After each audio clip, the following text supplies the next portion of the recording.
This is Pastor Kent, and this is Recovery with Pastor Kent.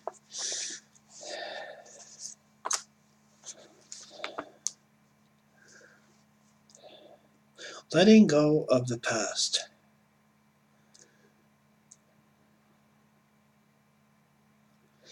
It is not where we were that counts. It's where we are going.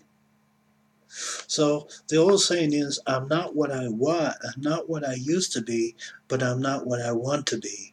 But I'm going to be what I need to be when I get to where I have to be. That's the saying. You know? When we find recovery, some of us feel shame, depressed, and calling ourselves addicts. In the earlier days, we may be filled with both fear, hope, and struggle to find new meanings of our lives. The past, they seem to be incorrigible and overpowering, and we may have a hard time ourselves in any other way.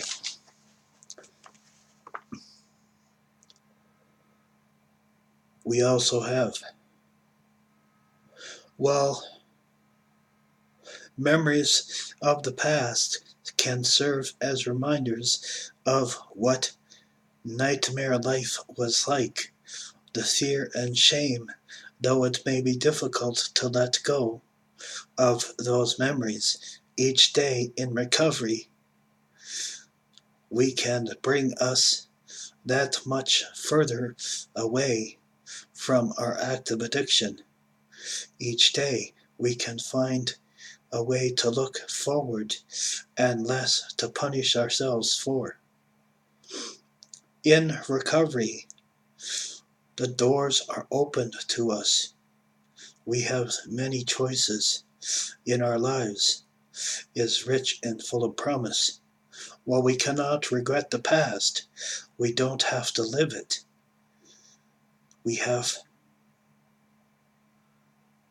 We can move on. Just for today, I will pack my bags and move out of my past and into the present filled with hope.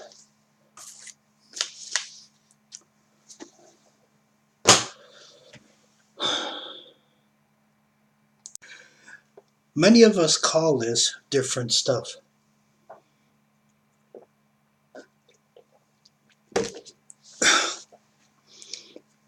Sitting in our past, wallowing in self-pity, never want to let something go. As addicts, we can hold on to that ball and that agony and that suffering and make it so that nobody wants to come near us. We really have. We really can.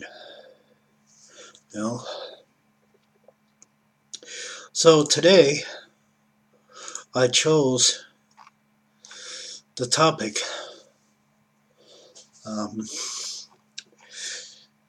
addiction and recovery, and we're going to talk about the difference.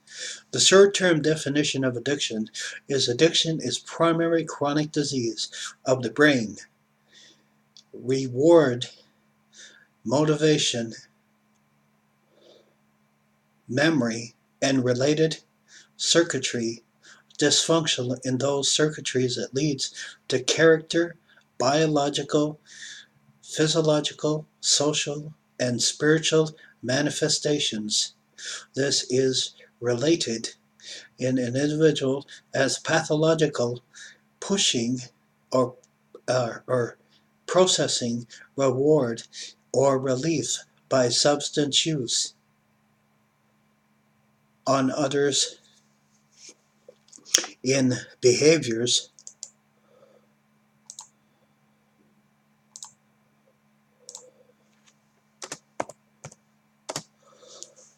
addiction is categorized by the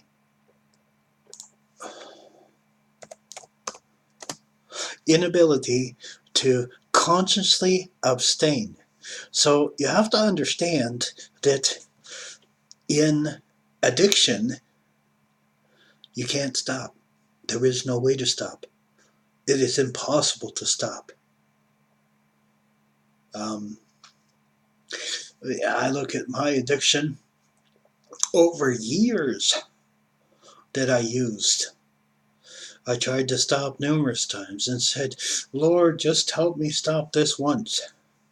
And I promise I won't do it again. Impairment in behavioral control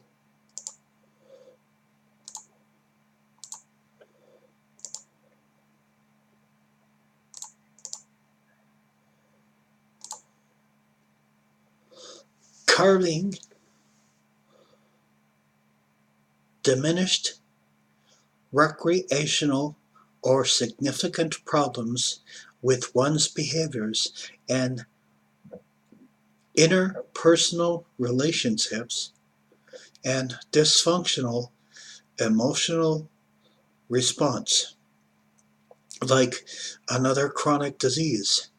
Addiction often involves cycles of relapse and remission. Without treatment or encouragement in recovery activities, addiction and progressive can result in the disability of permanent death. We say in the program that addiction is cunning, baffling, and powerful. You know, it always gets us when we're down. You know,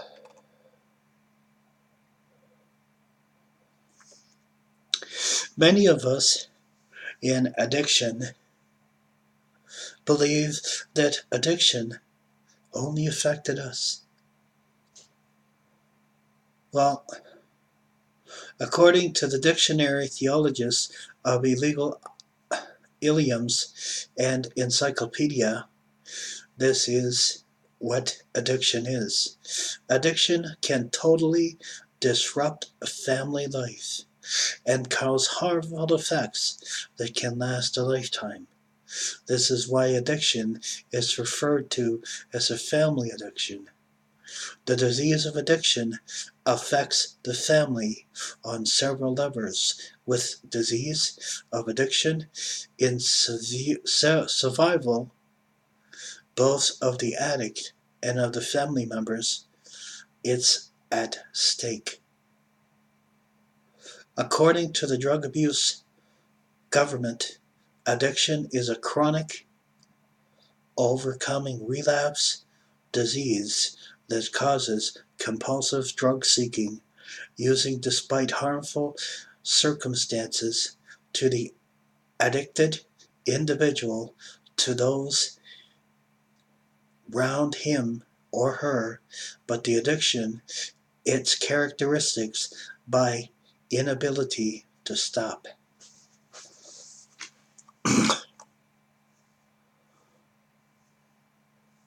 There is good news though. It can be managed successfully with proper treatment, but treatment is a lifetime. It's chronic. It's progressive.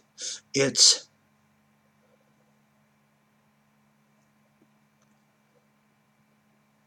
criticized by relapse and related mistreated. It can and will result in death.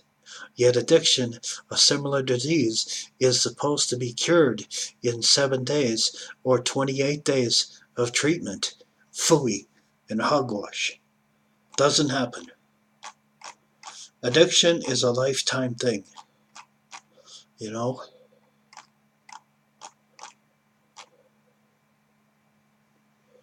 Short-term treatment centers, not good.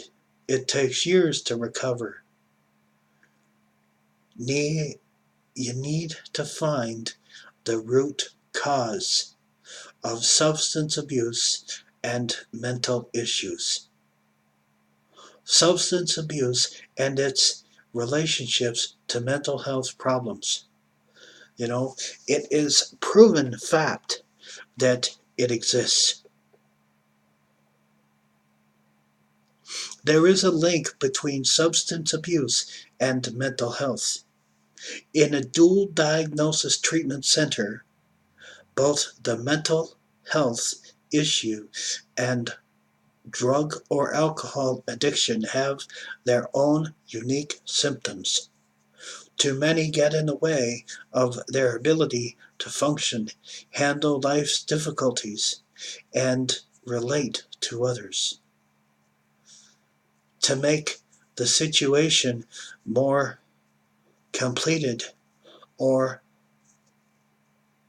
coordinate disorders, also problem using gets worse as well. And then the alcohol and drug abuse increases. Mental health problems usually increase too. Alcohol and drugs are often used to self-medicate the symptoms of depression or anxiety. They can increase underlying risks of mental disorders. Alcohol and drug abuse can make symptoms of mental health problems worse. According to the Journal of the American Mental Association, roughly 50% of individuals with severe mental disorders are affected by substance abuse. 37% abusers and 53% of drug abusers also have at least one serious mental illness. Of all people diagnosed as mentally ill, 29% abuse their alcohol and drugs. So you have to, as a counselor, consider the family health dynamics, the family health history. Consider your sensitivity to alcohol and drugs. When did it start? Why did it start? What was the reason why it started? Look at the symptoms when you're clean or not using. Review your treatment history. It's so important that we understand this. And in recovery, we have to understand that it's not always going to be easy. Insomnia can set in, So issues of explosive anger disorder, upset, angry, or mad, you know. Um, so let's look at a couple of tips. Recognize and manage your overwhelming stress and emotions. Now, most of us that become addicted don't know how to do this. One, we were never taught. Two, we never learned. And three, we didn't care. So we have to learn how to do it. So you talk to a drug addiction counselor like myself, or you also talk to a therapist, and you also talk to a psychiatrist. Now, you have to, if you're talking to the mental or the medical field, you have to tell them that you're drug addicted. And, you know, I don't say get treatment right away, but within a matter of a short amount of time, you should go into a treatment facility, a long-term treatment facility with dual diagnosis. That means they deal with the mental health and the addiction problem. And it helps and can help you. And if you don't know how to find that, I can help you find that because that's what I do. That's where I go. And I had to do that. Now, after you complete treatment and complete your steps, and you're going to meetings on a regular basis, you need to stay connected. Get numbers. I can't stress this enough. You know, um, it's important that we keep a circle of positive, constructive people around us. And um, get yourself a sponsor as soon as possible. Um, you know, there is hope. Recovering from occurring disorders takes time, commit, and courage. It may take more people with substance abuse and mental health problems can and do get better. Continued treatment is best. Your best chance for recovery through integrated treatment for both substance and mental health problems. This means getting a combined mental health and addiction treatment for the providing of term.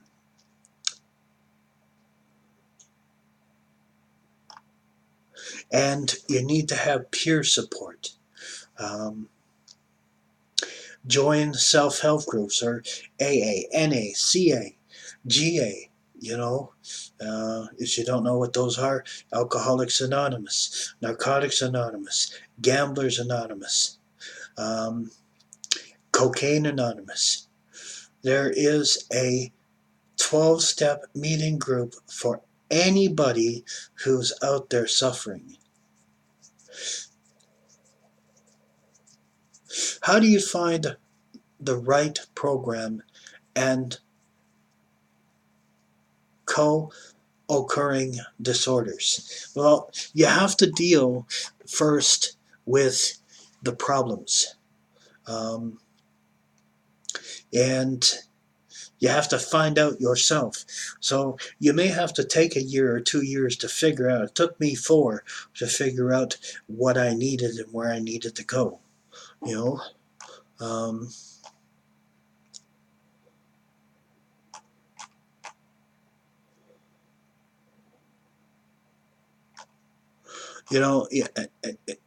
it needs to be stressed that we need to set, that we need to keep this support at our easiest access. We need to set good, healthy boundaries, realistic boundaries. Um, Educate yourself on your addiction and what your mental disorder is. And don't lose your temper. And don't get mad if in 6 months you're not clean. Most treatment centers have aftercare that you can get to. Now, if you're not in the same city, or you were like I were and had to go away from your city, then when you get to the city, you can always call this treatment center, which is Elohim Treatment Center. And we deal with dual diagnosis and help you figure out your situation and help you find that detox and that treatment center that will help. And then aftercare, um, we can help you with that um,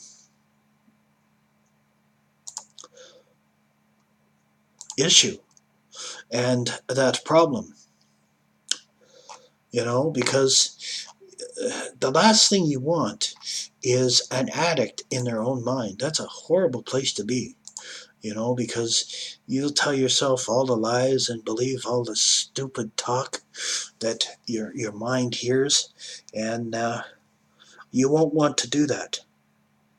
So the best thing I can tell you is what I did. Keep a peer support group going no matter what. I have 22 years clean. I still call my sponsor once a week. Yeah.